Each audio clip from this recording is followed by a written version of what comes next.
Welcome back to our Microsoft Teams Better Practice Learning menu.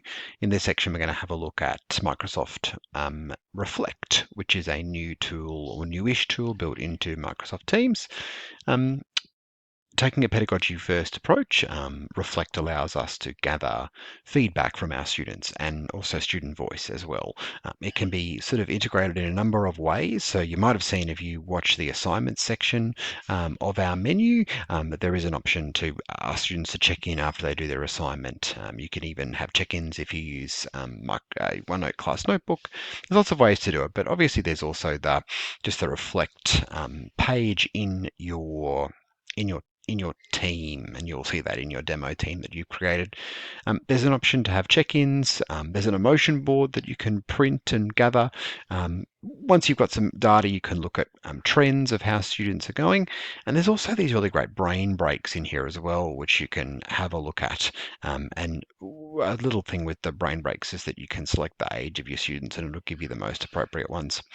So we're going to start by creating a new check-in. So we just click on the new check-in button. There's a couple of options. These will change a little bit depending on when it is. Obviously, it's the weekend, so that's why it's saying about the weekend. How are you feeling today? There's some options in here as well that you can choose from, and you can kind of change those and customize them and whatnot as well. So if I just go, how are you feeling about the weekend? There's an option to ask why they're feeling this way, so you can sort of add and subtract these reasons as well, which is quite handy to gather a little bit more information from students. Down the bottom, there's a settings button, so you can change some of the settings, change where the post lands, in which channel, which can be handy. So if it's a reflects about homework, maybe you want it to be there. If it's about their English assignment, you want it to be in the English section. If it's just a general one, you might want it on the Wonderwall. You can choose that. You can choose a simplified or a broad emotion vocab. You can look at names and those kind of things as well. You can preview what it's going to look like. So when students actually complete the check-in, ask them the question, they say how they're feeling, it gives them then these kind of words and little monsters, and then it asks them, why they're feeling that way, and we go through to done.